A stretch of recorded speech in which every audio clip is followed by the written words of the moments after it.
Long shot tak nak close up. Nampak lubang hidung. Okey. Assalamualaikum warahmatullahi wabarakatuh. Bismillahirrahmanirrahim. Alhamdulillahi rabbil alamin. Wassalatu wassalamu ala asyrafil anbiya'i wal mursalin wa ala alihi wa sahbihi ajma'in. Allahumma akhrijna min zulumatil wahmi wa akrimna binuril fahmi waftah alaina bima'rifatika wa sahal lana abwaba fadlika ya arhamar rahimin. Terima kasih Al-Fadhil Tuan Pengacara Majlis, yang saya hormati para pegawai ahli Jawatankuasa Qaryah Masjid Datuk Haji Kamarudin Taling Jaya, tuan-tuan guru, para alim ulama, para habaib, muslimin muslimat, hadirin hadirat, tuan-tuan puan-puan, moga-moga dirahmati Allah sekalian. Syukur kehadrat ilahi, dengan izinnya sekali lagi saya dapat menyampaikan syarahan di Masjid Datuk Haji Kamarudin ini. Kali terakhir saya menyampaikan ceramah di sini kira-kira 639 hari yang lalu, iaitu pada hari Jumaat 2 Disember 2016. Maknanya sudah 1 tahun 9 bulan. Dan saya yakin tuan-tuan tak ingat dah apa yang saya ceramahkan ketika itu. Kita membincangkan tajuk golongan yang dijanjikan Kausar. Malam ini kita akan bincangkan satu tajuk yang saya ingat lagi 2 tahun pun lupa dah tajuk ini, iaitu realiti keadaan Islam pada hari ini. Hadirin hadirat sekalian, sebagai sebuah agama, Islam sememangnya agama yang bagaikan goreng pisang panas, begitu laku sekali. Sambutannya luar biasa sehingga akan dicatatkan dalam Guinness Book of World Record. Dalam catatan Guinness Book of World Record, Islam is the world fastest growing religion by number of conversion each year. Rekod dunia, agama yang paling tinggi sekali tahap orang yang memeluknya tiap-tiap tahun. Walaupun kata mereka ajaran itu bermula daripada Semenanjung Arab, tetapi tahun 2002 saja 80% daripada penganutnya tinggal di luar tanah besar Arab. Dan dalam dunia sekarang ada 27 buah negara yang mengisytiharkan Islam sebagai agama rasmi negara. Walaupun OIC ada 50 lebih, tapi tak semua yang declare. Ada 27 berbanding dengan Kristian 13 buah negara sahaja. Jadi kedudukan Islam sebagai sebuah agama yang popular itu no doubt about it. Dari segi jumlah peningkatan, tahun 2010 penduduk Islam di dunia ini hanya sekitar 1,619,314,000 orang. Orang sebut 1.6 juta, 1.6 bilion. Tapi kajian terbaru kita sudah sampai jumlah 2,190,154,000 orang. Sebab itu baru-baru ini dalam World Cup, no wonder banyak negara-negara yang masuk World Cup ramai player Muslim. Itu memang ramai betul. Kalau juara Piala Dunia Perancis, itu 7 pemainnya Muslim, lebih pada separuh.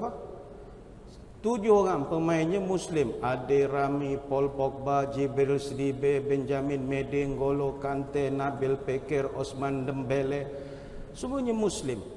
Belgium pun ada Muslim. Apa sebab? Sebab orang Islam semakin hari semakin ramai yang memeluk Islam. Kajian di University of Chicago, Amerika Syarikat, mereka dalam kajian tentang Islam, finding mereka setiap hari di Amerika 300-400 orang peluk Islam tiap-tiap hari di Amerika. Dan menurut laporan daripada EU, Kesatuan Eropah, penduduk Muslim di Eropah akan meningkat 3 kali ganda dalam masa 10 tahun ini sahaja. Kita tak nak membangga glory of the past, bangga dengan angka, tetapi itu hakikatnya.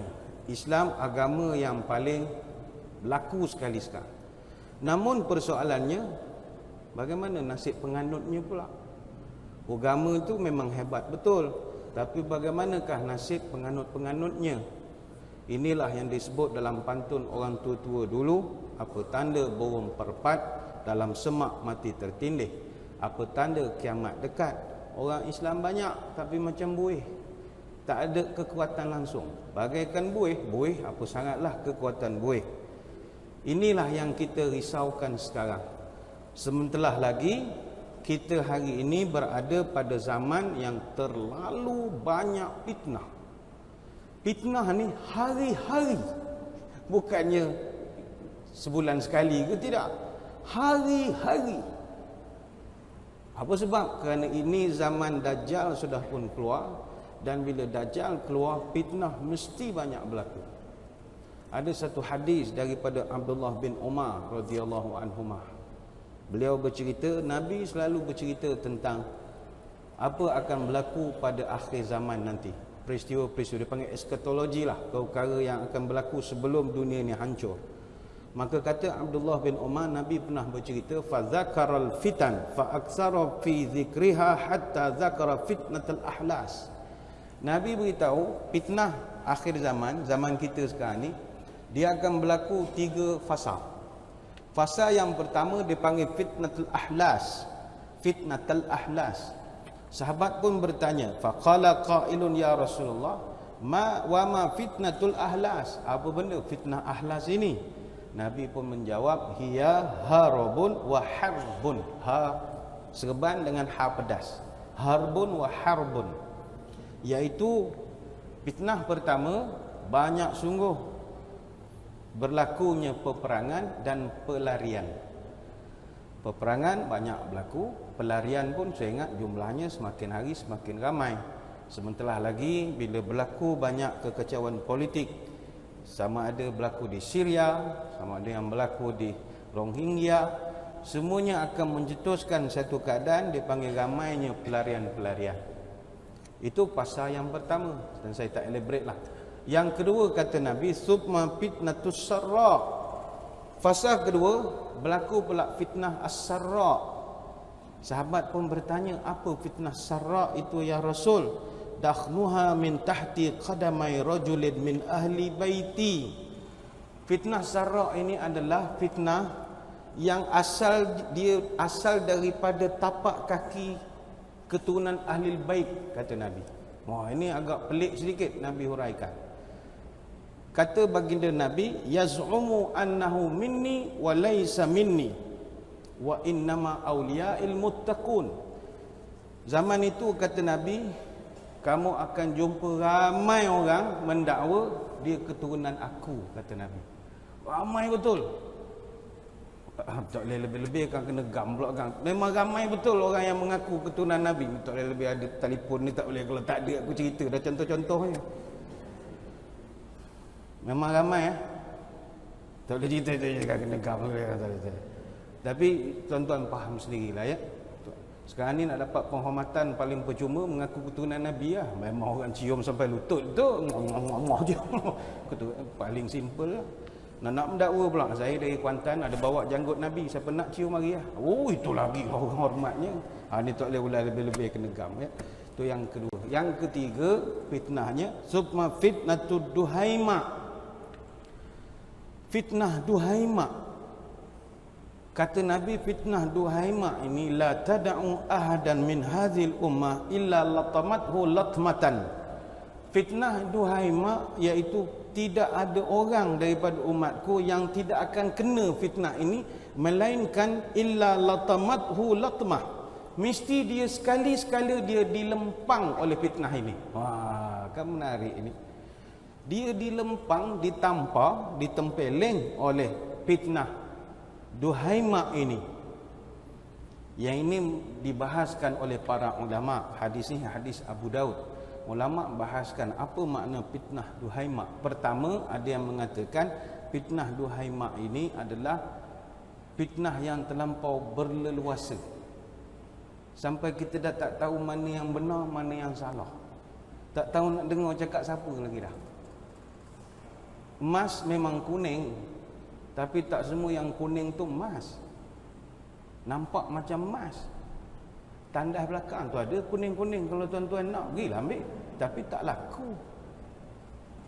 Susah, kita dah tak boleh nak membezakan lagi. Fitnah terlampau banyak.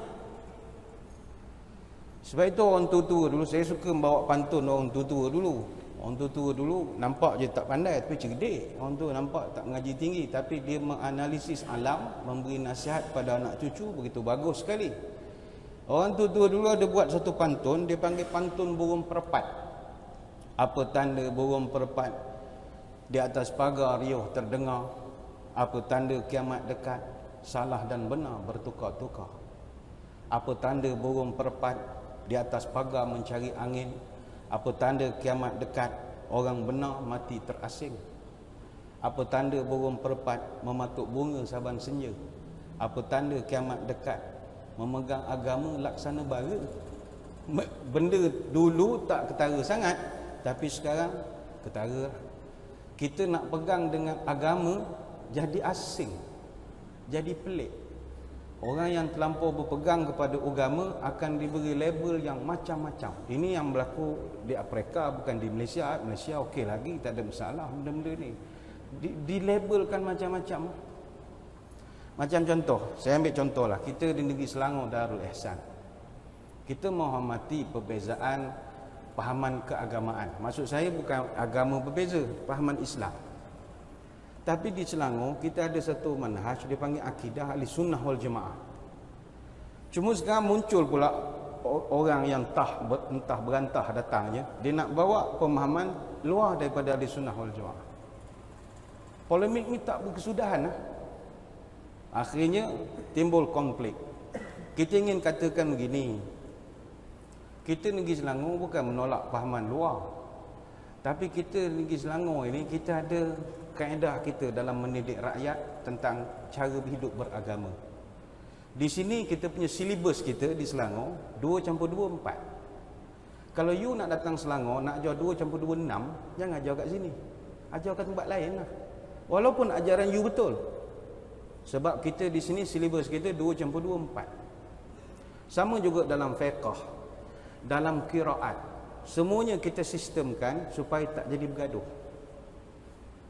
Ada orang petikai, apa Selangor pegang ahli sunnah wal jamaah, apa Selangor pegang Syafi'i, apa mazhab lain tak boleh ke? Bukan tak boleh, silibus. Saya ambil contoh begini ya, kok ada yang mendengar atau yang melihat ni terdiri daripada pahaman daripada luar ahli sunnah wal jamaah, ni bukan nak kelahi, dia nak cerita. Fiqh kalau tak dikawal, dia boleh menimbulkan keresahan. Tidak kata menimbulkan, patutnya orang akan kata fiqh ni bagi rahmat supaya macam-macam pahaman. Yes. Tapi kalau di negeri kita tak sesuai lagi. Dia sama macam kaedah membaca Quran. Kenapakah kita di negeri Selangor pembacaan Quran kita mengikut cara bacaan Imam Asim? Apa sebab? Dia qiraat ni dia ada 7. Dihimpun oleh Imam Asy-Syatibi dalam matan Syatibiyah. Ada bacaan Imam Nafi' bin Na'im Al-Madani, orang Madinah. Dia punya murid dan perawinya nama Qalun dan Warash. Ada cara bacaan Imam Ibn Kathir Al-Makki. Ini cara bacaan orang Mekah. Murid dan perawinya Al-Bazi dengan Qunbul. Ada cara bacaan Imam Abu Amru Al-A'la Al-Basri. Ini asal daripada Basrah di Iraq. Anak murid dan perawinya terkenal Ad-Duri dengan As-Susi. Yang keempat, ada cara bacaan Imam Ibn Amir ataupun Abdullah bin Amir Al-Dimashqi. Siapa murid dan perawinya yang terkenal?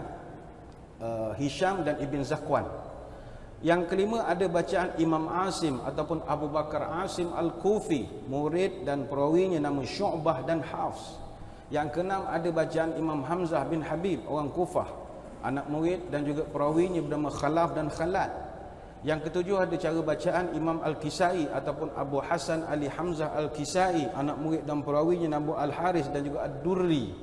Kita negeri Selangor pakai apa? Kita pakai qiraat Asim, riwayat Hafs, Tariq Syatibi. Why? Kenapa tolak yang 6? Kita tak tolak. Silibus. Adakah yang 6 tu salah? Tak. Kita tak kata salah. Tapi silibus kita riwayat Hafs, Tariq Syatibi, qiraat Asim. Sebab pada bacaan orang-orang di negeri Selangor, riwayat Hafs paling masyhur sebab sanad beliau berakhir dengan 5 sahabat yang pernah baca dengan Nabi. Hafs pernah baca berguru dengan Asim. Asim pernah talaki dengan Abdul Rahman As-Sulami. Abdul Rahman As-Sulami pernah talaki depan 5 orang sahabat besar Nabi. Zaid bin Sabit, Abdullah Mas'ud, Muaz bin Jabal, Osman bin Affan dan Ali bin Abi Talib radhiyallahu anhum ajma'in. Maka bacaan orang Selangor mutawatir sampai Rasulullah sallallahu alaihi wasallam. Itu silibusnya di negeri Selangor.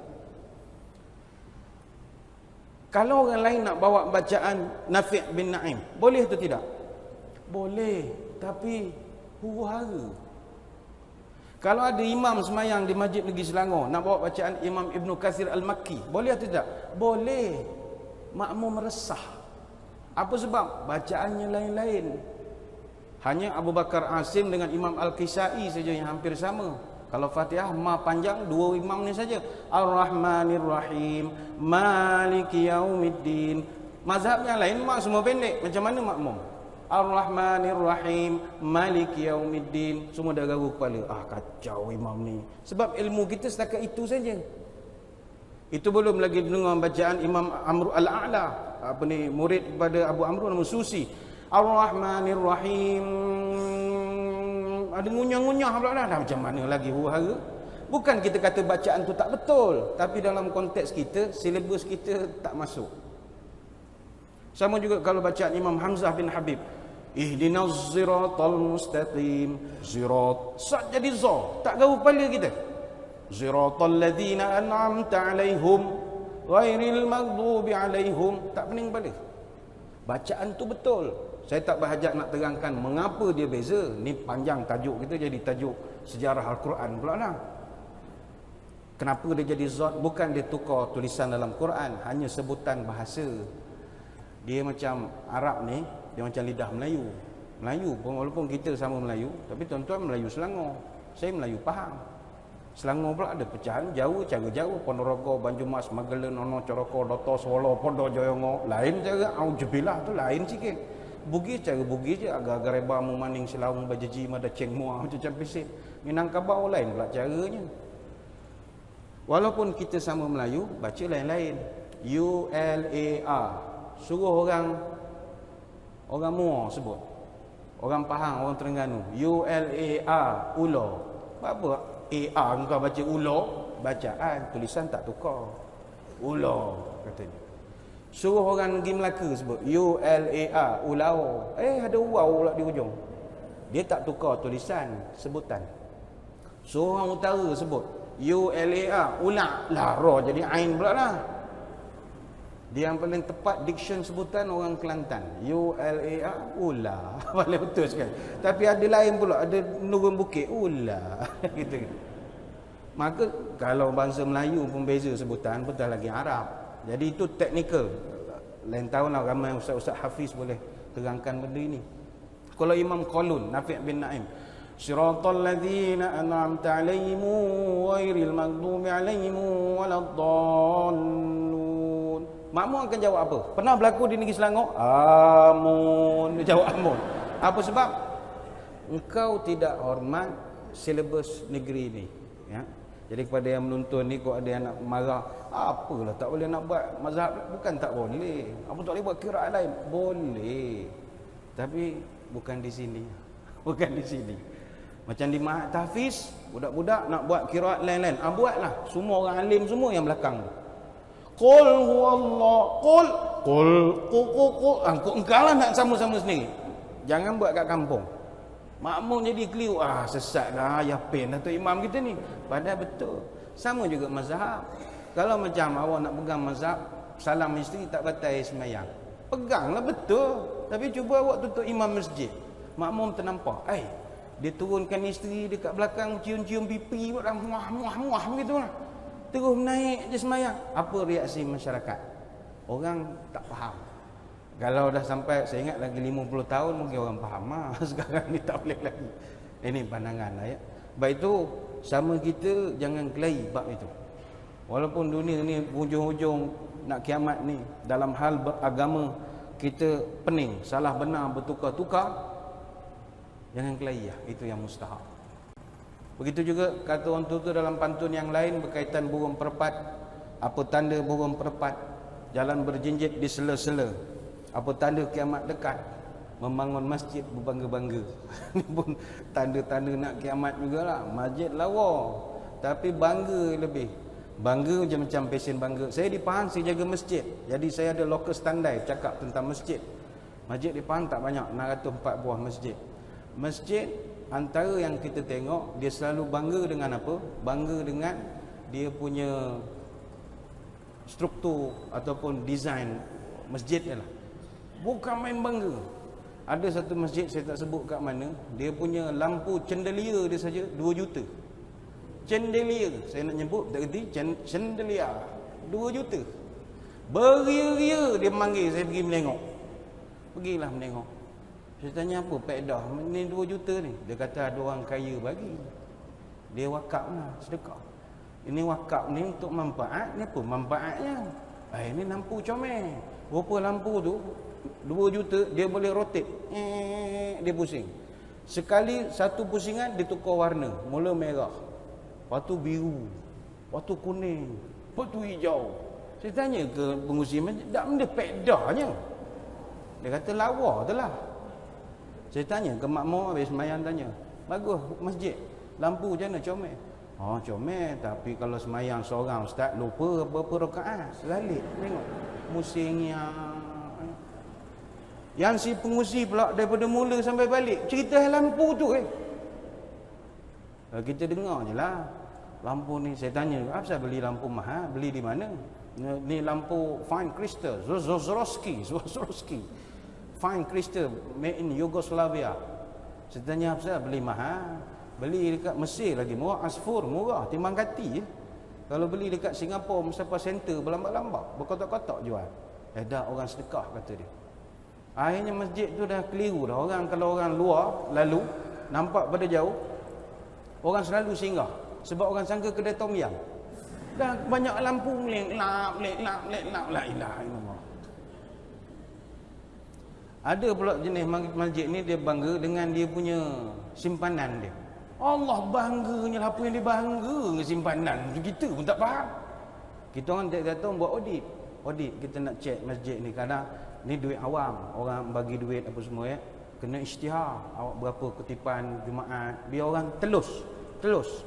Nanti hari orang baik yang kita dia okey, esok dia tak suka kita, dia report SPRM ke dalam kita. Dia biar telus berapa kutipan keluar masuk ni, tulis besar-besar.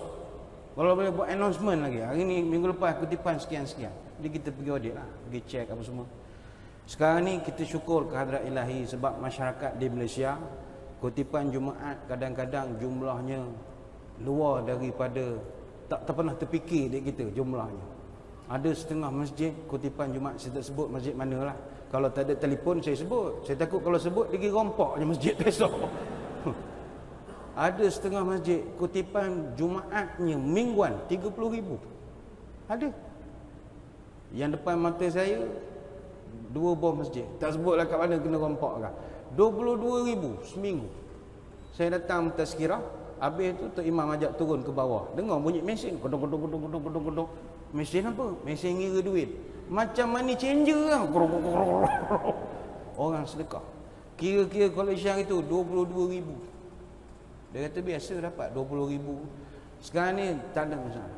Tetapi orang awam, masyarakat jemaah bagi kita duit bukan suruh simpan, suruh dijariahkan. Sedekah ni kalau tak jariah, dia tak ada makna. Jariah ni maknanya berjalan. Kalau sedekah tu tak dipanjangkan, tak berjalanlah duit orang tu. Dia bagi kau, awak suruh jalankan duit tu. Tidak, dia bangga. Tuan, kita tahun ni kita berjaya buat simpanan sebanyak 160,000. Ni bila punya kutipan? Ni tahun lepas. Tak belanja langsung. Tak boleh, ni kita kena simpan ni untuk cucu anak cucu kita. Ini bukan untuk simpanan awak ni, untuk masjid ni. Dia tak faham konsep. Dan benda ni dibincangkan di peringkat nasional. Macam sebagai contoh, UPSI, Universiti Sultan Idris, dia pernah buat kajian di beberapa buah masjid di sebuah negeri. Sebuah negeri, tak boleh sebut, ada kamera lah. Kalau tak ada aku sebut negeri mana. Dia buat kajian di negeri itu saja, duit masjid 7.8 juta tak belanja langsung. Tak belanja langsung walau seposen belah 7. Walau 10 sen, belah pula 7, tak belanja langsung. Bila tanya ngapa tak belanja? Ni duit wakaf orang. Habis tak boleh buat makan-makan. Tak boleh, kena buat masjid. Bila baiki masjid, klaim majlis agama juga. Dah bila masa duit tu nak berjalannya? Tak berjalan. Ada dulu UKM pun buat kajian oleh Persekutuan dan Kuala Lumpur di Selangor, 4.3 juta kutipan masjid yang tak diurus dengan baik, sama ada untuk dilaburkan atau nak dibuat program-program dan macam-macam lagi. Ni panjang lah, ni patut seminar masjid je cerita hal gini, tapi ngenangkan pantun orang tua-tua dulu, apa tanda kiamat dekat, membangun masjid berbangga-bangga. Apa lagi pantun orang tua-tua dulu, apa tanda burung perpat, dalam semak meremang bulu, apa tanda kiamat dekat, derhaka anak kepada ibu, apa tanda burung perpat, di atas batu jalan melonjak, apa tanda kiamat dekat, bertuan ibu kepada anak, apa tanda burung perpat, dalam semak kaki tersola, apa tanda kiamat dekat, bumi bergolak mengirim bencana, apa tanda burung perpat, bulu bergedek di patuk angsa, apa tanda kiamat dekat, orang fasik bermaharaja lela, apa tanda burung perpat, di atas batu di patuk helang, apa tanda kiamat dekat, perempuan berbaju tapi macam bertelanjang, apa tanda burung perpat, mendedah bunga di mana-mana, apa tanda kiamat dekat, manusia berzina di mana suka, apa tanda burung perpat, dalam semak sayap mengepak, apa tanda kiamat dekat, lahirlah anak tidak berbapa, apa tanda burung perpat, 2-3 main di sawah, apa tanda kiamat dekat, laki-laki perempuan tak sepadan jumlah, apa tanda burung perpat, memakan gambir sarang berangin, apa tanda kiamat dekat, orang pandai diangkat pemimpin, apa tanda burung perpat, terpang rendah hinggap di para, apa tanda kiamat dekat, terbit fitnah di mana-mana, apa tanda burung perpat, terbang berarak saban senja, apa tanda kiamat dekat, fitnah semarak sudah biasa. Pantun burung perpat ni 3 hari 3 malam tak habis kalau nak baca. Tapi kita tak adalah nak baca semua. Nak menceritakan semua yang orang tua-tua bayangkan dulu, sekarang ini sudah banyak berlaku. Antara yang paling banyak berlaku sekarang ni adalah fitnah berleluasa di mana-mana. Sebab itu salah satu fitnah yang sedang menimpa kita sekarang semua adalah kasih sayang sesama kita dah hilang. Sesama kita orang Islam sama orang Melayu hilang. Macam dah ditarik, rentak begitu saja. Mengapa ianya berlaku? Itu juga adalah benda-benda nak kiamat. Ada satu riwayat, Jibril alaihissalam, dia pernah datang ziarah Nabi. Masa tu Nabi sakit. Nabi balik daripada haji, kerap jatuh sakit. Jadi ada satu kali, Jibril datanglah berjumpa dengan Nabi. Maka Nabi kita ketika itu bertanya kepada Jibril, "Ya Jibril, hal tanzilu min ba'di?" Adakah engkau akan datang ziarah aku selepas aku tak ada nanti? Maksudnya, adakah engkau masih datang ke bumi walaupun aku dah tak ada nanti? Macam sekarang kau datang sebab aku ada. Tapi kalau aku nanti dah wafat, kau datang lagi tidak ke bumi ini? Maka dijawab oleh Jibril alaihissalam, "Na'am ya Rasulullah. Anzilul ashra marrat arfa'ul ashral jawahir minal ardi." Ya, ya Rasul, saya akan turun 10 kali selepas Tuan mangkat atau wafat nanti. Apa kerjanya? Saya akan tarik 10 mutiara daripada bumi. 10 jawahir minal ard. 10 mutiara dari bumi.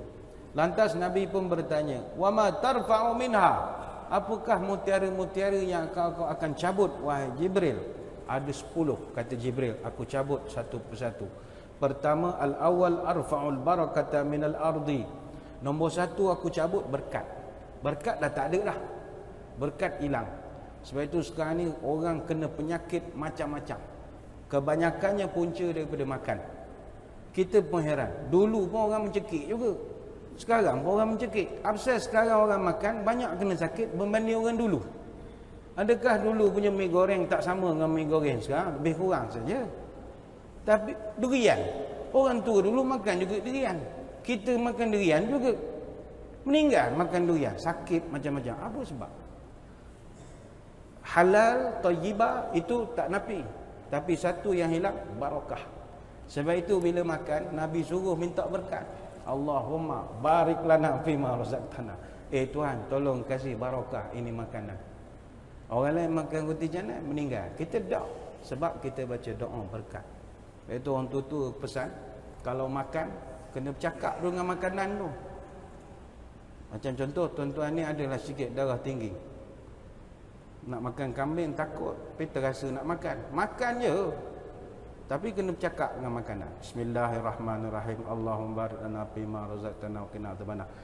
Kambing, aku makan kau, kau jangan makan aku. Oh, makan. Warning siap-siap. Kita khalifah muka bumi kan? Warning je. Engkau khalifah ke aku khalifah? Aku makhluk ciptaan terbaik Allah Ta'ala. Kau jangan samsen dengan aku. Aku makan kau jangan usik aku malam ni. Usik makan. Tawakal lah. Tahu malah aku ada doktor sini ya. Ni contoh saja. Ada pula doktor marah, sesat ustaz ni, ilmu tak betul. Dah, kita khalifah. Cakap sikit dengan makanan. Musangking, aku makan kau jangan makan aku. Makan je lah. Bismillah. Minta berkat daripada Allah. Rumah tangga pun sama juga. Keberkatan tu yang hilang. Kemewahan banyak. Rumah besar bertingkat-tingkat. Duit tebal berlepat-lepat. Kereta bersusun berkilat-kilat. Isterinya pun cantik memikat. Kadang-kadang jumlahnya 4. Tapi rumah tangganya hari-hari kiamat. Why? What is the because? The because ini no berkat lah. Berkat tak ada. Cabut di Jibril. Wathani arfa'ul mahabbah min qulubi khalqi. Aku cabut sifat kasih sayang daripada hati manusia. Ni saya akan elaboratekan nanti. Dia cabut sifat penyayang daripada hati manusia. Wathalis arfa'u syufaqah min qulubil aqarib. Aku akan cabut sifat penyayang daripada hati kaum kerabat. Maksudnya begini.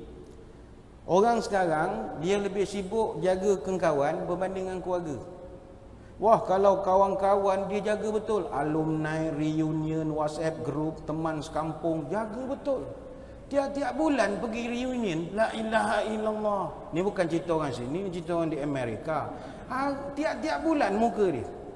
Rajin betul sejak pencen ni, rajin betul.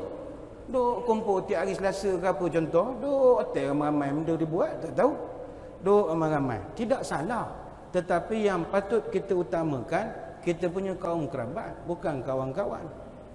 Kawan-kawan dia jaga, rumah mak jarang balik, adik-beradik tak tegur, mak saudara tak pernah ziarah, WhatsApp group saudara mara, leh kerja kerja. Seminggu 4 kali leh WhatsApp group saudara mara, adik-beradik. Tapi kalau WhatsApp group kawan-kawan alumni sekolah jadi admin, memang tak leh lah jawabnya.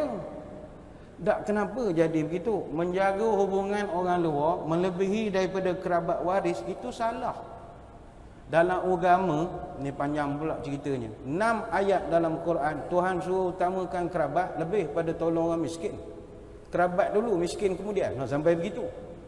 Kerabat ni maknanya orang yang ada hubungan silaturahim. Silah ar-rahim. Silah makna menyambung. Rahim ni ista'irur rahim lil qarabah likaunihim kharijinan min rahimah wahdah. Orang yang ada hubungan rahim dengan kita. Kawan kita bekas sekolah bukan hubungan rahim kita. Rahim kita ni bapa, mak, adik-beradik mak bapak kita, atuk kita, nenek kita, moyang, buyut, cakawari, cilawagi. Itulah silaturahim kita. Itu silaturahim. Berapa ramai budak-budak sekarang ni balik kampung haram pergi ziarah mak saudara dia. Padahal mak saudara dia tu silah dia tu. Adik-beradik bah, adik-beradik mak, itu tak batal lah semayang. Tak pergi ziarah. Tapi member dia buat reunion, entah geng motor, geng benda, pergi sampai ke Teluk Batik, sampai ke Cameron Island pergi. Mak saudara dia tak pergi. Tak boleh. Mak saudara tu kena jaga tu. Atuk kita, moyang, cakap. Kalau ke bawah, kita anak, cucu, cicit, piuk, piak, cicuk, miak, miung, oneng. Sampai ke bawah. Itu semua kena dijaga. Silaturahim. Tapi itulah Jibril yang ketiga dia kata, asyufaqah min qulubil aqarib. Aku cabut dah sifat-sifat sayang antara puak gabak ke saudara mara ni. Cabut dah. Cuma kita tak kata semua. Sekarang ni tahniah lah kita ucapkan. Dah ramai orang yang buat grup-grup sama saudara untuk nak menjejak balik salah silah. Itu bagus. Salah silah, cek balik kita keturunan apa, sepupu, dua pupu, tiga pupu, kupu-kupu ni kumpulkan balik. Kadang kita tak kenal sama sendiri. Buatkan grup-grup, buatkan salah silah. Orang baru tahu kita keturunan di mana. Sebab budak-budak muda sekarang ni action je lebih. Kalau tanya awak keturunan apa, dia tak tahu. Awak asal pada mana? Petaling Jaya? Memanglah Petaling Jaya. Nenek moyang awak asal pada mana? Tak tahu, orang asli agak. Lah dia tak tahu dia keturunan apa. Sebab mencari salah silah tak ada dalam internet. Awak terror internet macam mana pun, buka Google, type who am I, enter, tak keluar jawapan. Google pun tak tahu engkau siapa. Tulis siapa saya, who am I, keluar gambar Jackie Chan, filem who am I. Keluar banyak keluar. Mencari salah silah kena jumpa saudara mara. Kalau di kampung ada lagi atuk saudara, Tok Ki saudara, pergi jumpa. Tanya, Tok Ki, dulu moyang kita asal dari mana? Kuburnya di mana? Pergi ambil gambar, cap, tuliskan. Oh ini kubur moyang sekian. Meninggal bila? Meninggal di mana? Kerja apa? Tulis tu. Baginda Nabi SAW, dia boleh susun keturunan dia sampai Nabi Ismail. Maknanya dia jaga. Aku Muhammad bin Abdullah bin Talib sampai Ismail dia boleh tu. Sebab apa? Dia jaga hubungan silaturahim dia. Ini lain tahunlah kita cerita tentang silaturahim ni, panjang pula ceritanya kan. Yang keempat, warabi' kata Jibril, arfa'ul adla minal umara. Aku cabut sifat adil daripada hati para pemimpin. Adil ni maknanya meletakkan sesuatu sesuai pada tempatnya. Macam mana nak adil antara dua orang isteri? Adil dengan dua orang isteri adalah memberi setiap isteri itu mengikut kesesuaian masing-masing. Isteri pertama badannya besar, isteri kedua badan kecil. Jangan bagi dua-dua tu kain yang sama, tu tak cerdik namanya. Beri ikut kesesuaian. Badan besar kainnya lebih, badan kecil kainnya sikit. Sama juga orang yang adil dengan anak-anak. Anaknya ada sepasang, laki-laki perempuan. Seorang bapa yang adil jangan beri dua-dua anak benda yang sama. Anak laki dapat songkok, anak perempuan pun dapat songkok. Itu tak cerdik punya bapa namanya. Anak perempuan janganlah bagi songkok. Adil kata dia, engkau tak cerdik. Mengapa engkau bagi songkok ke anak perempuan? Letak yang sesuai pada tempatnya. Oh tak adil lah, perempuan dapat tudung ke anak laki dapat songkok. Tak adil. La ilah Allah, payah tu cakap dengan orang bahasa. Adil ni beri ikut kesesuaian. Kalau yang laki beri hak laki-laki dia, yang perempuan beri hak perempuan dia. Isteri yang berisi, isteri cara berisi, isteri yang kurus, cara yang kurus. Itulah adil. Sama juga seorang pemimpin, pemimpin yang adil dia mesti meletakkan sesuai keadaan rakyat dan masyarakatnya. Kalau tak sesuai, tak adil. Tak adil. Apa lagi kata Jibril? Yang wal khamis arfa'ul haya'u minan nisa. Aku cabut sifat malu daripada orang perempuan. Ini banyak kita tengok. Bukan orang sinilah, orang tempat lain.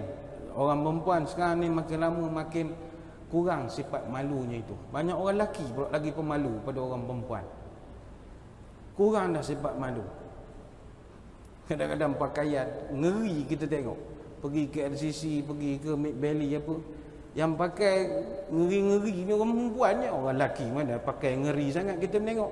Budak sekarang fashion pakai baju nampak perut pula lah. Dia saja tunjuk perut dia, tunjuk pusat, bukan tunjuk perut, tunjuk pusat. Kita pun heran, apalah budak-budak perempuan ni menunjuk pusat. Budak lelaki tak tunjuk, budak perempuan. Saya heran apa dia tunjuk pusat.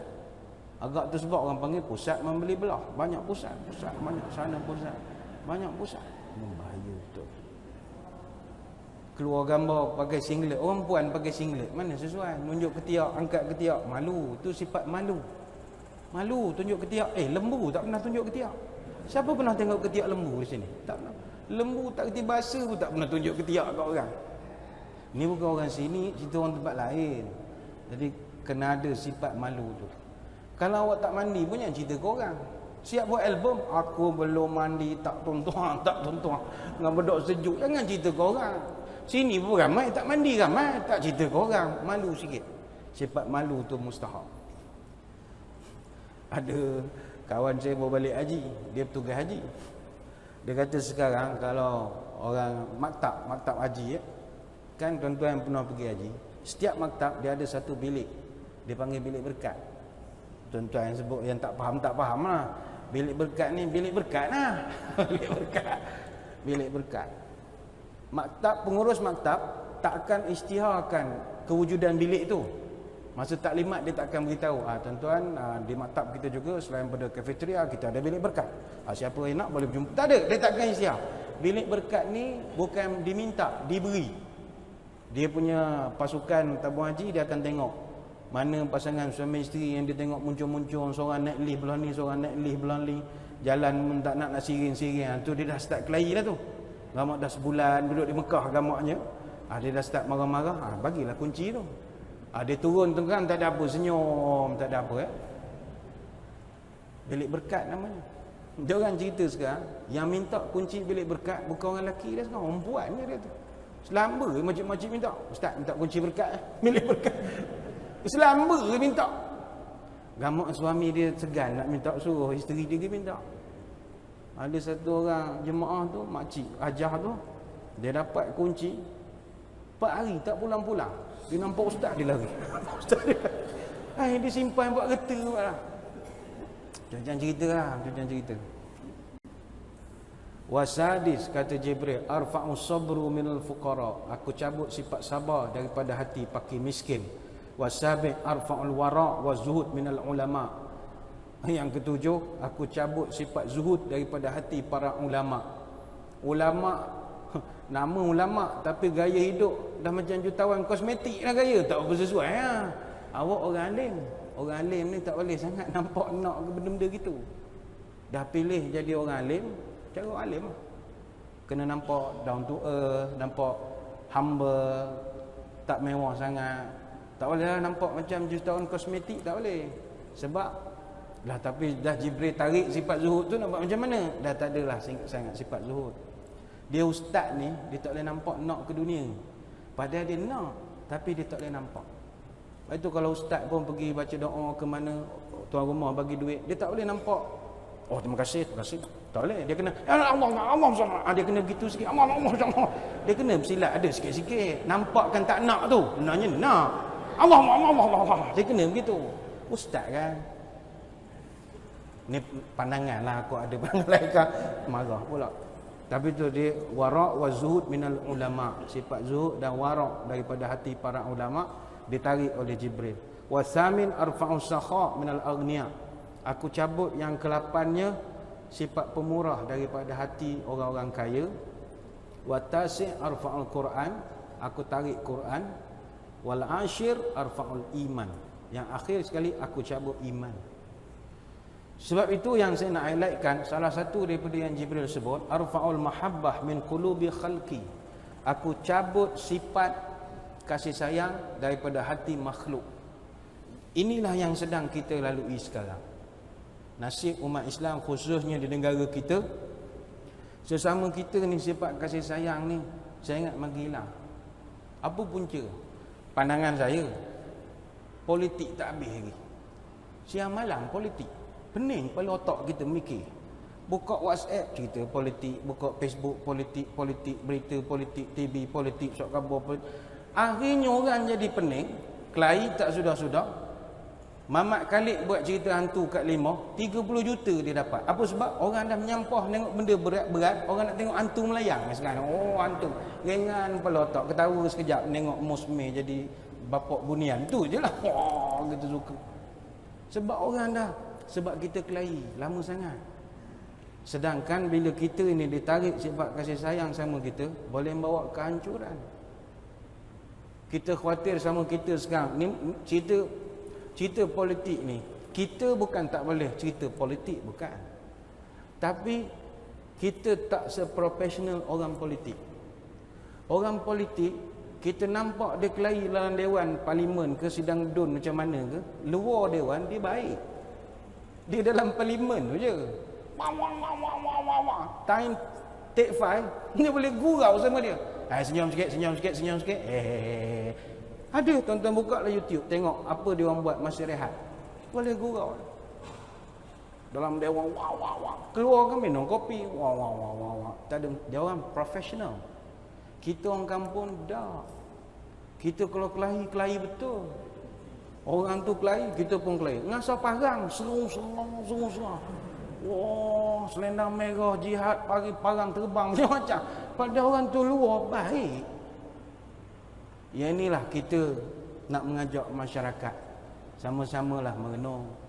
Jangan sampai kita ni ke tengah memfitnah, ke tepi berdengki, ke laut menghasut, ke darat mengumpat, ke hulu menipu, ke hilir menyindir, ke atas mengampu, ke bawah melapah, ke gunung menyombong, ke lurah menista, duduk mengutuk, tegak membengkak, berbudi mencaci, bersedekah mencerca, bertaring tengking menengking, berkuku seteru berseteru, berpangkat umpat mengumpat, berhata kata mengata, berduit cubit mencubit, sama keluarga laga melaga, sama kawan makan, sama sahabat sebat menyebat, sama sebangsa paksa maksa, sama sedusun pulun mulun, sama sekampung hasung menghasung, sama sedesa cerca mencerca, sama senegeri iri mengiri. Sampai bila? Sampai bila? Kelahi siang malam pagi petang. Bukan tak boleh politik, boleh, jangan kelahi. Kelahi yang melampau-lampau. Sebab itu kalau kita nak bincangkan nasib umat Islam di penghujung zaman ini adalah perpecahan demi perpecahan yang tidak berkesudahan. Kelahi bab agama tu sebahagian tak selesai lagi. Ahli sunnahnya dengan golongan macam-macam lah, golongan kelahi-kelahi. Tambah pula lagi politiknya lagi, tambah bila nak baiknya? Kita khawatir kita akan dimurkai oleh Tuhan kerana tak menjaga hubungan silaturahim sama kita. Silaturahim ni dia paling mudah nak menjaganya mulut je. Jaga mulut selesai masalah. Baik tu orang tua-tua dulu pesan, kerana mulut santan binasa. Dia ada khilaf lah peribahasa ni. Ada orang kata kerana mulut santan terasa, kerana mulut badan binasa. Ada yang kata kerana mulut santan binasa, kerana mulut badan merasa. Tak kisahlah yang mana-mana, yang penting because of the sticky rice, the coconut milk is spoiled. Itu saja. Itu yang paling mustahak sekali. Sebab mulut santan binasa, sebab mulut habislah mulut itu. Itu yang paling betul sekali. Sedangkan Tuhan beri kita mulut, tangan, bukan nak buat kerja-kerja tak senonoh. Kalau kita tengok bahasa dalam internet ya, Facebook, komen-komen, kenapa kena ada bahasa-bahasa yang tidak sesuai dengan cara agama kita mengajar? Nabi kita tak ajar cakap begitu dengan orang tua-tua, cakap begitu dengan sama saudara mara, tak boleh. Sebab itu kalau mulut ni anugerah yang sangat luar biasa, nikmat yang tak ternilai. Tapi kalau tak dimanfaatkan, dia jadi bumerang yang merosakkan kita. Sebab itu Nabi ketika nak mengutus Muaz bin Jabal radhiyallahu anhu, Nabi pesan macam-macam kepada Muaz bin Jabal. Nabi sayang Muaz. Dalam sejarah Nabi sahabat dia ada 140,000 lebih. Nabi tak pernah cium tangan orang kecuali 3 orang saja. Salah seorang yang Nabi cium, Muaz bin Jabal. Nabi cium tangan dia. Seorang lagi Fatimah binti Rasulullah, Nabi cium tangan. Seorang Sa'ad bin Muaz. 3 orang ni saja Nabi cium tangan dia. Kenapa Nabi cium? Uraiannya panjang kerana kerjaan mereka macam-macam lah sebab-sebabnya. Jadi ketika Nabi nak melepaskan perjalanan Muaz bin Jabal ke Yaman, Nabi pesan, Muaz, pesan orang sana jaga semayang, pesan dia puasa, baca Quran, jihad jangan lupa. Di hujung sekali Nabi jelirkan lidah dia. Wahai Muaz, Nabi jelir lidah, kuf alaika hadha. Kau jaga ni. Nabi jelirkan lidah. Lantas Muaz pun bertanya, ya Rasul, wa inna la mu'akhazuna bima natakallamu bihi. Adakah kita nanti akan diseksa kerana benda itu yang terjelir itu? Maka jawab baginda Nabi, wahal yakubun nasu fin nari ala wujuhihim illa hasaidu alzinatihim. Hadis Tirmizi. Aku pernah menengok manusia ini dilemparkan ke dalam neraka kerana benda ini, kata Nabi. Sebab itu kalau dapat jaga mulut, silaturahim sama kita boleh terpelihara. Ingat, setiap percakapan kita kepada saudara kita adalah doa. Kita kata sebagai contoh, kita kata dia bodoh, bodoh tu balik kita. Kita kata dia bengong, bengong tu balik kita. Semua cakap adalah doa. Sebab itu orang tua-tua dulu, kalau di rumah dengan anak-anak, dia pastikan dia tak terlepas cakap benda-benda yang tak sepatutnya. Ingat tak orang tua-tua dulu, kita nakal macam mana pun dia panggil kita bertuah. Bertuah punya anak, pada pecah pinggan dia. Bertuah panggil kita. Bertuah punya cucu. Budak sekarang dengan anak, dia boleh sebut anak dia beruk kepada. Mu macam beruk. Dia panggil anak dia beruk. Tak boleh. Orang tua-tua dulu, macam mana pun keletah anaknya, tetap dia panggil bertuah punya budak. Apa sebab? Dia tahu mulut dia doa. Kalau dia sebut anak dia bertuah, mudah-mudahan anaknya jadi hebat macam hang tuah. Mudah-mudahannya begitulah. Takkan sebut jebat punya budak, payah pula hang jebat leceh. Tuah lah, bertuah punya budak. Saya buat kajian, dia sama dengan orang Arab. Orang Arab, kalau dia nak marah ke anak dia, dia tak sumpah serana. Dia akan sebut bahlul enta. Bahlul. Bahlul ni masalahnya, bila dalam konteks budaya kita, bahlul ni jadi negatif, tak elok. Sedangkan bahlul ni elok. Tapi studio Jalan Empas sudah buat ajaran sesat. Bahlul jadi rosak lah dah. Dia bahlul ni kalau berdasarkan sejarah, nama seorang ahli falsafah terkenal namanya Syekh Muhammad bin Bahlul, ataupun nama sebenarnya Wahab bin Amir. Dia ini hidup di zaman Khalifah Harun Ar-Rashid. Dia meninggal tahun 806 Masihi di Syria. Makamnya masih ada di Syria. Tuan-tuan boleh Google makam tu. Ada makam Bahlul. Bahlul nama dia. Dia ni bekas hakim. Tapi dia tinggalkan kehidupan mahkamah dia. Dia jadi orang sufi. Jadi orang Arab masa itu, dia harap anak dia kalau tak jadi hebat pun dapat jadi macam Bahlul pun jadilah. Jadi orang cerdik, orang ahli falsafah. Macam kita jenis A sama Sa'id. Jenis begitu orang duduk mikir alam, mikirkan bahasa, benda begitulah. Jadi dia panggil Bahlul enta. Dapat ke studio Jalan Empas, dia tukar jadi pelik. Bahlul macam unta. Unta tak bercerdik. Bahlul goblok macam gitulah. Jadi dia Bahlul tu nama orang hebat. Tapi terpulanglah pada puan-puan, tuan-tuan balik kan nak manggil anak Bahlul, terpulanglah. Takut jiran pula pelik. Ngapa balik masjid manggil anak Bahlul pula? Jadi susah pula kita. Menyebutkan tentang mulut dan juga bencana tangan ini, saya teringat ada satu hadis daripada Ibnu Abbas radhiyallahu anhu sebutkan dalam dunia ni ramai orang rindu nak masuk syurga. Saya percaya tuan-tuan di sini pun ramai yang pingin sangat nak masuk syurga. Masa wukuf di Arafah pun berdoa macam-macam ayat nak masuk syurga. Tapi Nabi pernah sebut ada orang dia doa nak masuk syurga, tapi ada orang lebih istimewa lagi, syurga doa orang tu dapat jumpa dia. Syurga rindu nak jumpa dia. Wah, ini level tinggi macam ni. Syurga rindu dekat dia. Siapa golongan itu? Kata Ibnu Abbas, Nabi pernah sebut al-jannatu mushtaqatun ila arba'ati nafar. Syurga sangat rindu kepada 4 golongan. Pertama sekali kata Nabi, talil Quran, orang yang suka baca Quran. Yang kedua, wa hafizil lisan, orang yang jaga mulut. Yang ketiga, wa mut'imil ji'an, orang yang suka belanja orang makan. Yang keempat, wa sha'imi fi syahri Ramadan, orang yang happy berpuasa pada bulan Ramadan. Hadis Abu Daud dan Tirmizi. Salah satu yang Nabi sebut hafizul lisan, orang yang jaga mulut dia.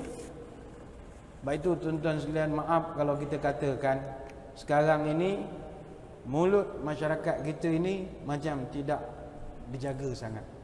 Sumpah seranah jadi makanan. Ini agama kita tak menangkan. Ada satu hadis Nabi pernah sebut, kita biasa dengar syafaat di akhirat, syafaat uzma, syafaat terhebat sekali baginda Nabi SAW. Nabi boleh beri syafaat yang macam-macam. Tapi tahukah kita selain daripada Nabi, ada beberapa golongan lagi yang boleh beri syafaat pada hari akhirat? Siapa golongan itu? Pertama sekali yang boleh beri syafaat selain daripada Nabi adalah malaikat. Malaikat boleh beri syafaat. Jibril, dia ada syafaat dia. Siapa lagi boleh beri syafaat? Orang alim boleh beri syafaat. Alim ulama boleh beri syafaat. Siapa lagi boleh beri syafaat? Quran. Quran boleh beri syafaat. Puasa boleh bagi syafaat. Allah Ta'ala sendiri dia ada syafaat dia. Dalam hadis kursi Allah Ta'ala kata, bila nak tutup neraka ni esok, angkat ahli neraka ni satu genggam, rum gitu. Aku ambil masuk dalam syurga. Ada kursi. Allah pun ada syafaat dia. Dan salah satu yang boleh beri syafaat kita sama kita, orang Islam. Saya boleh syafaat tuan-tuan, tuan-tuan boleh syafaat saya. Lepas itu dalam satu hadis Nabi cerita pada Abu Sa'id Al-Khudri, "Fawallazi nafsi biyadihi ma min ahadin minkum bi ashadda munasyadatan lillah fi istida'atil haqqi minal mu'minin." Demi Allah, kata Nabi, nanti di hari kiamat orang yang paling bersungguh-sungguh nak tolong orang lain adalah orang Islam. Kita sama kita ni esok. Kita duduk dalam Korea, Masjid Datuk Haji Kamaludin ni. Kita sama kita akan bantu sama kita. Merayu-rayu depan Allah. Sehingga kata Nabi, istida'atul haqq minal mu'minin lillah yaumal qiyamah al-ikhwanul ladzina finnar. Dia akan merayu-rayu kepada Allah supaya keluarkan kenalan-kenalan dia daripada neraka. Merayu-rayu, Tuhan tolonglah ajarlah sikit, tolonglah malaikat kasih saya jumpa sekejap. Dia ejah betul nak suruh saudara mara ataupun kawan-kawan dia ni keluar. Yaqulun, kata Nabi, ada di kalangan mereka itu merayu, Rabbana kanu yasumuna ma'ana. Tuhan, tolonglah, ini orang dulu saya kenal dia. Apa sebab kamu kenal dia? Dia ni dulu puasa sama dengan saya. Dia ni memang masalah sikit lah, masjid jarang pergi, semayang pun so-so saja. Tapi puasa dia rajin lah, selalu buka puasa kat masjid, belanja orang buka puasa. Kasih cala dia masuk syurga. Sikit salah apa mau buat, kasih ampun sajalah, tolonglah Tuhan, ni baik punya orang. Sampai begitu dia merayu kepada Allah. Lepas tu, Rabbana kanu yusalluna ma'ana. Tuhan, tolonglah, ini orang saya kenal, kasih dia keluar neraka, masuk syurga lah. Malaikat tanya, apa saya kau sungguh-sungguh sangat? Saudara? Tak, ini orang ni yusalluna ma'ana. Ini orang selalu semayang sama saya. Semayang apa? Semayang Jumaat lah. Dia hari lain saya tak tahu mana dia semayang, tapi Jumaat mesti datang dia. Kasih tolonglah ini macam. Ini orang banyak baik, kasih keluar lah. Lagi mau kira saya ni sudah minta tolong lah. Sampai begitu. Ada Nabi sebut, Rabbana kanu yu'ajjuna. Tuhan, ini orang saya kenal. Macam mana you kenal? Ini pergi haji sama saya. KT7 Matak 83. Tapi dia semayang hotel saja, tak ada pergi masjid. Tapi dia pergi haji sama saya. Ini baik punya orang. Selalu belanja dis haji dengan Ben Daud. Baik punya orang. Kasih cala dia masuk surga Tuhan. Merayu-rayu depan Allah. Sampai kata Allah, fayuqalahum akhriju man araftum. Okey. Bawa keluar mana-mana orang kau kenal, bawa masuk surga, kata Allah Ta'ala. Sampai begitu Allah Ta'ala membenarkan. Hadis Bukhari Muslim. Allah boleh izinkan kita bawa orang yang kita kenal. Tetapi Nabi sebut, orang yang layak membawa orang dan orang yang layak dibawa oleh orang lain itu adalah la yakunul la'anuna syufa'u wala syuhada'u yaumil qiyamah. Kecuali orang itu atas dunia ni dulu kerjanya melaknat orang siang malam. Tak layak. Sebab itu kita pesan yang selalu duduk dalam dunia internet, dalam Facebook macam-macam, awak nak komen-komen lah, jangan laknat orang. Budak-budak sekarang, saya sebab saya tak ada Facebook, saya tak ada alam bunian internet ni, saya tak pernah duduk lama-lama sangat. Saya pening duduk alam bunian-bunian pelik begitu. Kadang singgah-singgah juga tengok, sebab office pun ada official punya Facebook, tengok bahasa pun tak tahulah, budak ke orang tua ke apa tak tahu, nyumpah seranah ni mainan lah. Ada satu perkataan dulu saya jumpa, hanat. Saya tak faham hanat ni apa. Apa dia laknat? Laknat. Hanat dia panggil tu. Oi, Jabatan Agama, hanat. Dia marah, kes apa saya tak ingat dah. Kes CJ halal tak lulus ke apa. Hanat. Gitu. Saya tanya budak, hanat ni apa benda? Oi, tuan. Dia nyumpah kita ni. Lah, ini bahasa budak sekarang. Hanat dia panggil. Nakrom. Nakrom ni apa? Anak haram. La ilaha illallah. Dia boleh nyumpah mainan ni. Tak boleh. Laknat ni tak boleh. Dia dalam ada satu hadis Nabi sebut, kita orang Islam ni haram laknat. Haram. Marah lain, laknat lain. Laknat ni tak dibenarkan. Macam kita marah cerita lain. Tapi kalau laknat ni dah kurang hajar sangat. Sebab itu dalam hadis-hadis Nabi sebut, ada beberapa benda yang kita diharamkan, laknat dan caci maki. Haram. Apakah benda-benda itu? Nombor satu sekali Allah Ta'ala. Tak boleh laknat. Marah Tuhan cerita lain. Jangan laknat. Mungkin tuan-tuan heran, ada ke orang laknat pada Tuhan? Ada. Orang yang laknat pada Tuhan ni apabila Allah uji dia dengan ujian yang tak tertanggung oleh dia. Saya pernah tengok satu orang jemaah masjid. Dia adalah jurukuasa masjid. Orang masjid, orang pencen. Cucu dia jaga cucu. Anak-anak dia kerja kat lain, dia jaga seorang cucu dia. Cucu dia kecil, umur 7 tahun begitulah. Tengah duduk dalam masjid, datang orang berlari cari dia. Rupa cucu dia kena langgar motor dekat depan rumah, meninggal. Dia balik ke rumah, dia tak cakap apa-apa, dia diam. Cucu kesayangan, dia diam, nangis dak apa dak. Kebumi anak cucu dia apa semua. Datang orang masjid nak buat tahlil, macam biasalah ziarah. Dia halau balik. Awak datang semua buat apa? Buat tahlil apa? Tak payahlah, engkau tak payah. Tuhan ni menipu semua. Tuhan ni mengarutnya. Aku ni apa aku tak buat untuk agama. Aku jaga masjid, sapu tek cicak apa semua. Cucu aku seorang pun dia tak boleh jaga. Sudahlah pergi balik, Tuhan ni tipu je lah. Ini yang saya sebut ni sebab ada telefon. Kalau tak, bahasa dia kasar lagi. Dia carut betul. Dia carut betul. Dia carut betul Tuhan.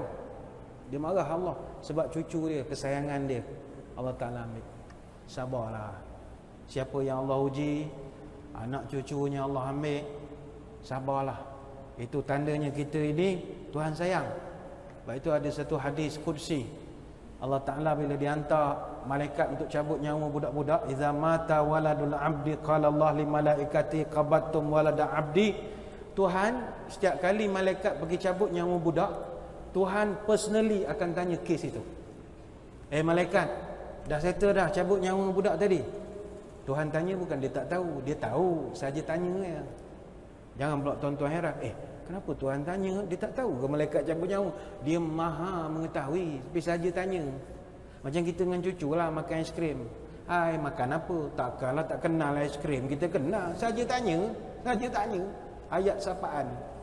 Qabattum walada abdi, mudah tarik dah nyawa anak kepada hamba-Ku itu. Fayaqulun na'am, malaikat pun jawab, ya kami dah tarik ya Allah. Allah tanya, qabattum samarata fuadihi, kamu dah tarik dah nyawa pengarang jantung, buah hati intan payung orang tu. Sampai begitu Tuhan tanya. Tarik dah hai Tuhan. Habis macam mana? Masa kau tarik, ada dia mengilai-ngilai, menangis ke, menyumpah serana aku, apa kata? Tidak, katanya. Kata malaikat, hamidaka wastarja' fayakunullah ibnu li'abdi baitan fil jannah wazamu baitul hamdi. Malaikat kata, tidak Tuhan. Bila kami tarik nyawa anak cucu dia, dia hanya mengucapkan inna lillah wa inna ilaihi raji'un, dan dia bersabar di atas dugaan tersebut.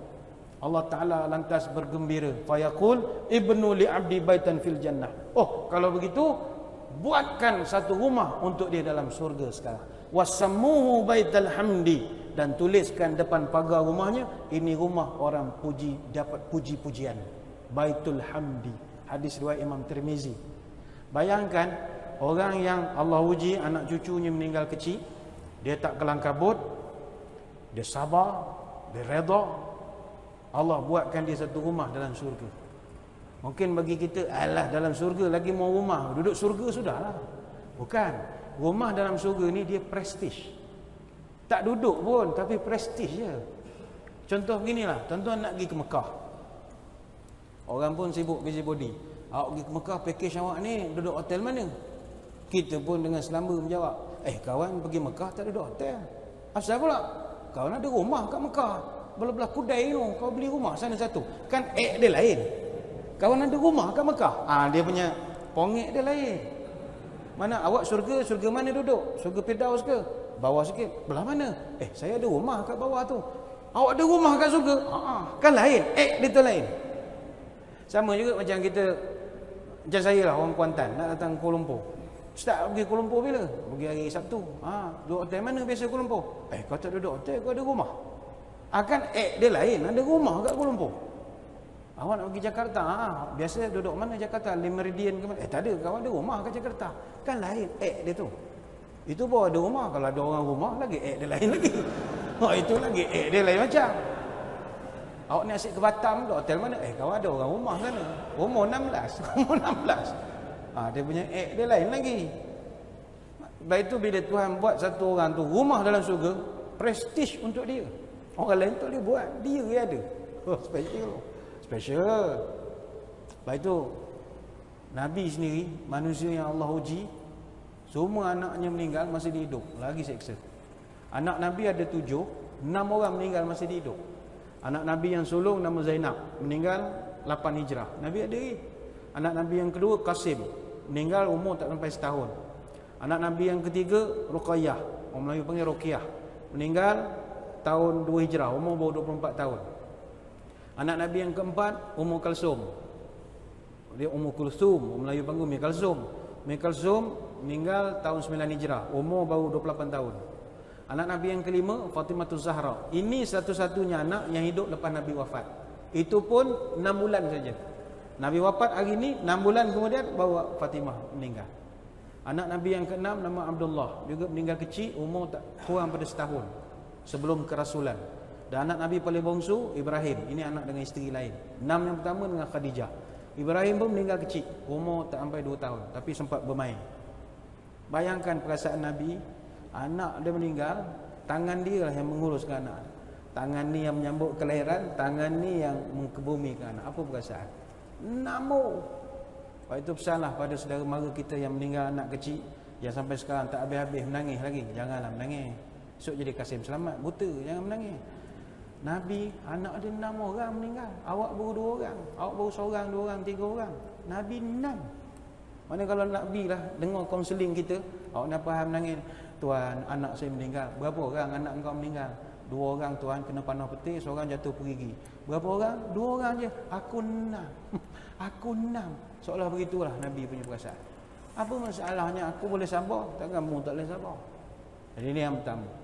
Yang kedua, Nabi marah kita ni laknat ataupun kutuk apa saja Tuhan selain daripada Allah. Tak boleh laknat. Jangan laknat. Macam kita di dunia sekarang ni, bukan aja agama Islam saja. Islam agama yang paling benar. Tetapi kita kena meraihkan juga di dunia sekarang ada 9,900 agama-agama di seluruh dunia.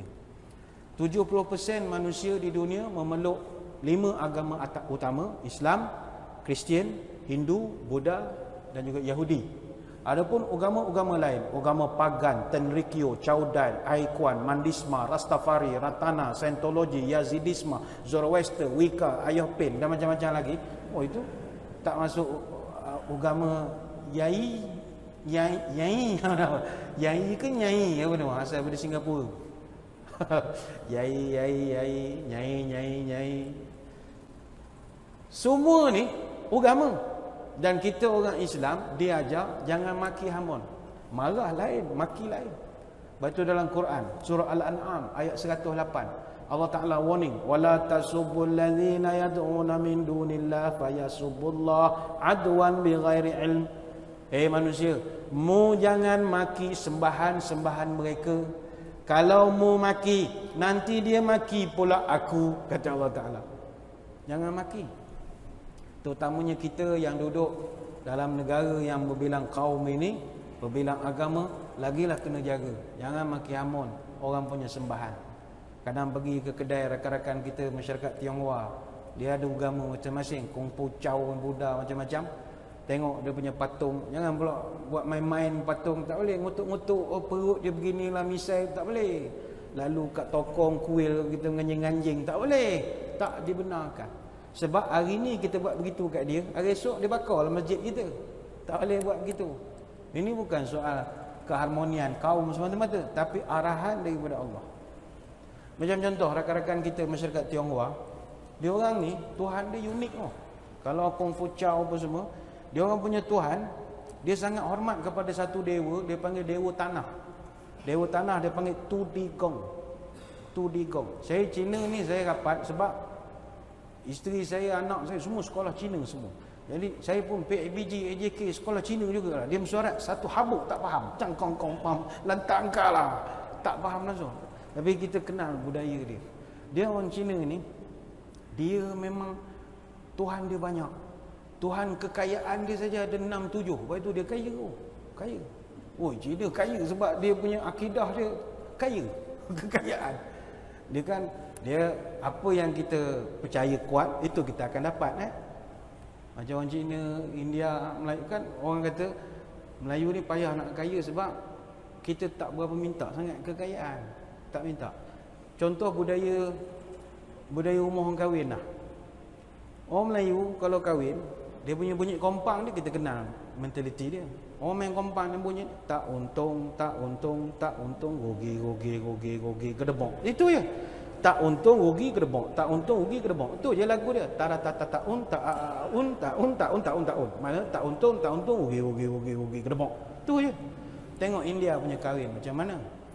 Kadang-kadang untung, kadang-kadang untung, kadang-kadang untung, kadang-kadang untung.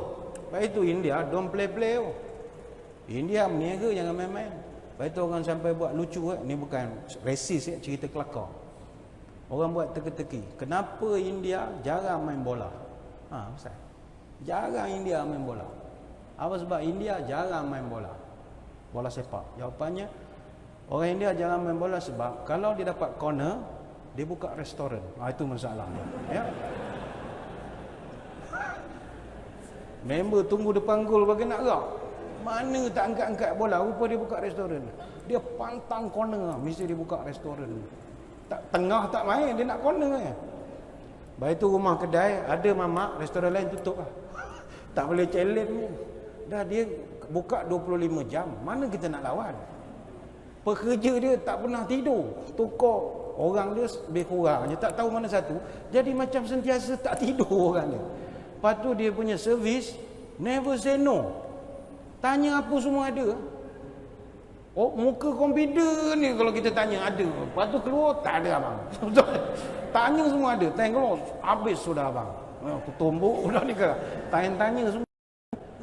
Dia punya masjid ni, melayan jemaah macam kedai mamak layan customer. Baik tu orang suka duduk kedai mamak. Minum air sirap segelas je. Tapi macam anak raja dia layan kita. Buka TV je. Air sirap segelas je. Sampai pagi. Saya baru tengok orang buat live Facebook. Kedai mamak je. Tengok air segelas dua je. Boleh buat live Facebook. Ceramah apa semua. Menerangkan dasar-dasar kerajaan. La ilaha illallah. Dia ni tak kisah. Kadang pergi kedai. Aneh. Itu telur lembu adakah? Telur lembu. Sekejap Dia pergi. Dia never say no. Dia pergi, dia keluar. Abang, sudah habis abang. Saja teh nak tengok. Dia customer service. Itu kadang-kadang untung, kadang-kadang untung. Tapi kahwin Cina tak boleh lawan. Untung. Untung 24 jam. Jadi tuan-tuan sekalian, kawan-kawan kita masyarakat Tionghoa ni, saya tak tahu tuan-tuan perasan atau tidak, dia sembah satu Tuhan, Tuhan Melayu. Tu jarang orang tahu. Dia sembah kita ni dia sembah. Lepas itu nak marah sangat kat dia tak boleh juga. Dia sembah kita. Yang muda-muda ni sebab tak semayang, itu yang tak tahu benda tu. Kalau betul-betul dia sembah tu orang Melayu ni. Dia ada satu Tuhan Tokong. Tokong ini dia memang Natuk Kong dia panggil. Selangor paling banyak. Dekat dengan Banting ada satu Tokong tu, umurnya dah 100 tahun. Dia buat Tokong Dewa Sultan Abdul Samad. Siap patung, ada 3 patung. Datuk Sultan Abdul Samad, Datuk Tengku Raja Rahman dengan Datuk Raja Ali. Siap ada tanjak kuning dengan kerih dengan apa. Hari-hari semayang. Wah. Sembah 3 patung. Begitu juga dekat dengan Kelang, ada satu Tokong tu, dia buat Tokong Dewa Datuk Haji Wahab, Datuk Panglima Azan dengan Datuk Abu Hassan. Dia buat 3 patung Melayu, siap pakai songkok baju Melayu. Ada satu tu Datuk Haji Keramat dengan Datuk Mustafa, Tokong Li Hikiat dekat dengan Kelang pun ada. Dia memang buat bentuk Melayu betul. Dekat Genting, kalau tuan-tuan pergi Genting Island, lepas daripada Genting apa yang tempat orang shopping yang baru buka tu ya, lepas pada tu akan ada tempat Tokong semayang. Lepas Tokong tu baru pergi tempat main judi atas tu. Dekat dengan tempat Tokong itu, dia ada patung Dewa Datuk Muhammad Hitam, Datuk Haji Muhammad dan beberapa patung Melayu yang lain. Saya pernah tanya juga pada orang yang jaga Tokong tu, apa you ni bikin Tokong Melayu ya? Dia kata ini tanah Melayu. Kita datang cari makan. Kita mesti mau minta tolong sama datuk lah. Datuk nenek moyang dulu. Apa you semayang dekat bukit naik atas.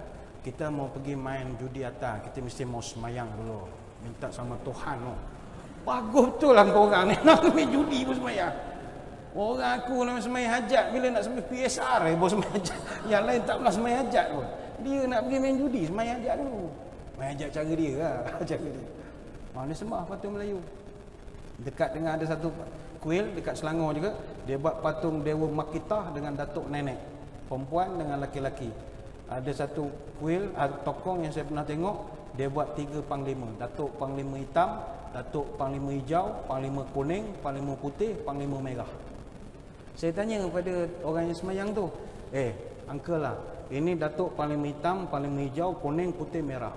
Ini orang Cina mana paling takut sekali dalam banyak-banyaknya datuk panglima? Wah, kita orang Cina paling takut ini datuk panglima hijau, banyak garang. Patutlah kau orang marah betul dengan hijau-hijau apa semua ni. Dia garang dia lain macam sikit. Dia garang dia lain macam sikit. Datuk panglima hijau.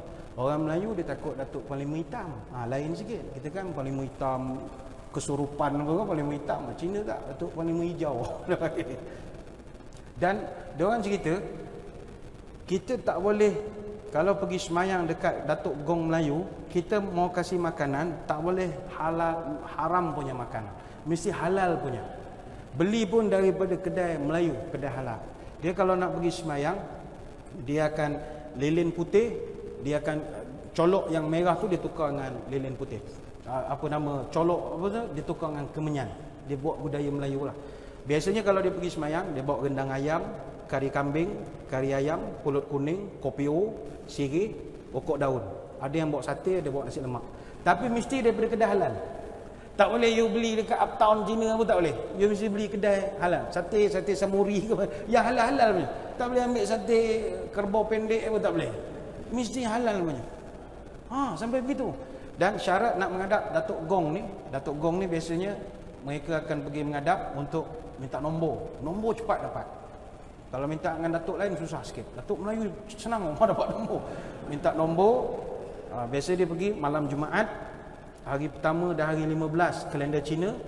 Kemudian hari raya puasa, raya haji dan hari jadi datuk tu. Dia akan pergi semayang lah. Dan kalau siapa nak pergi semayang, sehari sebelum tak boleh makan babi tu. Tak boleh makan. Sehari sebelum tak boleh makan. Saya sebut babi, minta maaf sebut khinzir ni macam tak apa syok menyebut khinzir. Orang kata tak boleh ustaz kena sebut khinzir, kena jaga sensitiviti. Apa masalah ni, bahasa je. Sebut khinzir rasa macam babi musuh Islam ni bunyi macam terlampau menjaga hati sangat. Sebut je lah khinzir, apa masalahnya. Sebut je lah babi, bukannya kita marah. Sehari sebelum jumpa tak boleh makan babi. Mana katalah hari ni hari Ahad makan babi. Isnin tak boleh jumpa lah, jumpa hari Selasa. Sehari sebelum mesti kosongkan perut daripada makanan-makanan yang tak. Dan orang perempuan yang tak boleh semayang tak boleh pergi. Orang perempuan tak boleh semayang tak boleh pergi. Kalau terpaksa juga ada hajat misalnya, boleh pergi, jangan sentuh, terutama bahagian kepala. Lu sentuh kepala, balik tak boleh tidur. Itu nenek moyang datang. Wah, kacau macam-macam, main Swiss, tiup cuping telinga, macam-macam dia akan kacau. Tapi bagi kita orang Islam, walaupun kita tengok kawan-kawan kita, kita tidak melaknat sembahan dia tu. Walaupun bagi kita kelakar, bagi Allah kelakarnya sembah ni, itu lakum dinukum wali jadi. Kita doa moga-moga dia dapat hidayat, mudah-mudahan. Tapi bagi pihak kita tidak dibenarkan melaknat. Itu belum cerita rakan-rakan kita masyarakat Hindu, patung dia macam-macam pesen ada. Binatang itu, binatang ini. Kita tak boleh laknat. Inilah indahnya agama Islam. Indahnya. Nabi kita tak ajar kita benci agama orang. Tak pernah ajar. Baik itu, maaf tuan-tuan. Kita dengan Nabi-Nabi Adam, Idris, Nuh, Ibrahim, Lut, Ismail, Ishak, Yaqub, Yusuf, Ayub, Syuaib, Musa, Harun, Zulkifli sampai Ismail, semua Nabi itu kita sayang. Sebab Nabi kita tak pernah ajar benci Nabi-Nabi lain. Padahal Nabi Ibrahim, Nabi Musa, Nabi Sulaiman bukan Nabi kita. Dia Nabi Bani Israel. Tak ada kena-mengena dengan kita. Tapi kenapa kita rasa ada hubungan mesra dengan Nabi-Nabi lain? Nabi kita tak pernah ajar benci Nabi lain. Tapi maaf, Ada setengah agama dia ajak benci kepada Nabi Muhammad sallallahu alaihi wasallam walaupun orang tu tak ada buat dosa pun dengan dia. Tak adil. Tak adil. Tapi kita pegang agama kita sajalah. Yang ketiga, yang terakhir, yang kita tak dibenarkan untuk melaknat adalah orang Islam. Haram melaknat orang Islam. Tak boleh. Dalam hadis Nabi pernah sebut, sibabul muslim fusuqun wa qitaluhu kufrun. Nabi memberi amaran, mencaci maki orang Islam itu adalah orang fasik. Adapun orang yang membunuh orang Islam adalah orang kafir, jatuh kufur. Hadis riwayat Imam Bukhari. Baik itu, wahai orang muda-muda yang selalu duduk dalam internet bertenggek di alam maya, nak main-mainlah telefon, tapi jangan sampai melaknat, jangan sampai caci maki. Awak tak suka benda tu sekalipun, jangan caci maki, jangan melaknat, terutama orang tu sama Islam. Masalah dia jahat ustaz, dia jahat, tapi awak tak ada hak pun untuk melaknat dia. Itu kerja Tuhan, bukan kerja awak. Kadang kita malu dengan rakan-rakan kita bangsa lain, kaum India misalnya. Tuan-tuan dulu ingat, saya kalau ahli politik, kalau orang tanya, awak politician siapa yang awak paling minat? Yang paling saya minat Datuk Seri S. Samir Bellu. Ini paling saya minat sekali, Samir Bellu.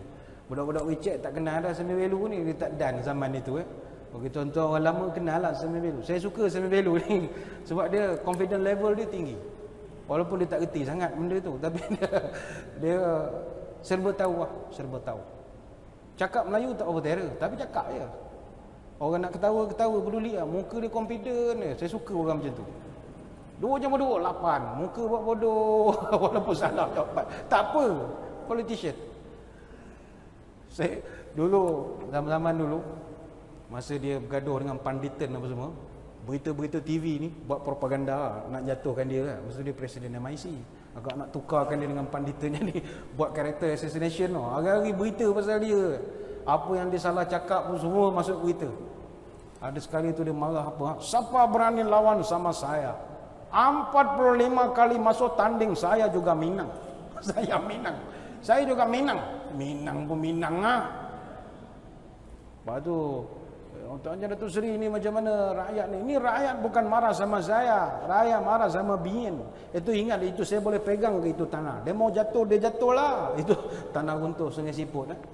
Ingat, saya boleh pegang lah itu tanah. Kalau dia mau jatuh, dia jatuh lah. Muka confident. Masuk berita pukul 8 tu. Dia jenis selamba. Dia pernah gaduh, kalau tuan-tuan masih ingat, dengan mendiang Tan Sri MG Panditan. Luar biasa pemusuhan. Sampaikan masa tu kalau berita start pukul 8 sampai 8 suku, berita dia je. Berita Panditan lawan dengan Samir Bellu. Dia berlawan, masa tu TV siarkan betul berita-berita pukul 8 ni. Bila tanya Panditan, ni Panditan macam mana Samir Bellu? Oh, Samir Bellu ini tak ada guna punya orang. Wah. Esok dia jawab, Datuk Seri macam mana tu? Panditan cakap Datuk Seri tak ada guna pun. Itu siapa itu Panditan? Suruh dia terjun itu longkang. Masuk berita. Esok keluar lagi berita, macam mana Datuk Seri suruh Datuk terjun longkang, nanti Datuk mati macam mana? Kalau saya mati, saya jadi Dracula, saya akan gigit sama itu sambil. Ini masuk berita ni. Itulah zaman berita. Saya mesti ingat ada sensor. Ini tut berita zaman itu.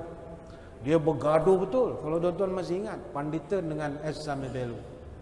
Tapi tengok, macam mana pun bergaduh, hidup berlalu kembang bertahun. Tahun 2009 mereka berbaik semula. Dan yang lebih mengharukan, Samir Bellu dia tukar nama jalan berhala dekat Brickfields, tukar kepada nama jalan MG Panditan.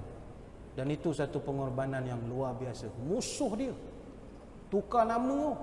Nama ni kekal sampai bila-bila. Soalnya kalau kita agak sanggup atau tidak mengubah nama, tak tangguh lagi, tak tahu lagi. Betul tuan-tuan sekalian, sudahlah kita sama kita berkelahi, sebab perkelahian ini akan mengundang musibah dan kemurkaan daripada Allah. Banyak saya nak terangkan, tapi saya kira masa tak mengizinkan. InsyaAllah di lain-lain kesempatan kita akan sambung lagi membicarakan perihal ini. Sebab melaknat, mencaci maki dalam hadis ada 20 perkara kita diharamkan caci maki. Kita baru terangkan 3, lagi balance tahun depan lah kita bincangkan apakah benda-benda yang diharamkan maki. Nak maki lain, maki lah, jangan maki 20 perkara je. 3 perkara tadi kita dah terangkan, yang balance tu lagi insya-Allah ada kesempatan lain tahun lah kita akan bincangkan. Saya kira sekadar itulah saja sembang-sembang pada malam ini. Saya mengucapkan ribuan terima kasih atas undangan. Mohon maaf sebarang kekurangan. Moga-moga kita bertemu pada lain-lain kesempatan. Sebelum berpisah, marilah kita berdoa. Moga-moga majlis kita diberkati ilahi. A'udzubillahi minasyaitonirrajim. Bismillahirrahmanirrahim. Allahumma salli wa sallim ala sayyidina Muhammadin salatan tukhrijuna biha min zulumatil wahmi wa tuqrimuna binuril fahmi wa tudahu lana ma ashkala hatta yufhama innaka ta'lam wa la na'lam wa anta 'allamul ghuyub. Ya Allah, limpahkanlah selawat dan keselamatan kepada Nabi Muhammad sallallahu alaihi wasallam, yang mana dengan selawat itu Engkau keluarkanlah kami dari kegelapan dan kebimbangan. Engkau muliakanlah kami dengan cahaya kefahaman, dan Kau jelaskan bagi kami apa-apa yang sukar kami pahami, supaya kami dapat mengerti. Sesungguhnya Engkau yang maha mengetahui dan kami tidak mengetahui. Allahumma nawwir qulubana binuri hidayatika kama nawartal ardi binuri syamsika abadan birahmatika ya arhamar rahimin. Ya Allah, terangkanlah hati kami dengan cahaya petunjuk-Mu, sebagaimana Engkau terangi bumi dengan matahari-Mu selama-lamanya, wahai Allah yang maha mengasihani. Wa sallallahu ala sayyidina Muhammadin wa ala alihi wa sahbihi wa baraka wa sallam, walhamdulillahi rabbil alamin. Mohon tuan-tuan mendoakan perjalanan saya balik Kuantan selamat pada malam ini. Wabillahi taufik wal hidayah. Assalamualaikum warahmatullahi wabarakatuh. Wallahu a'lam.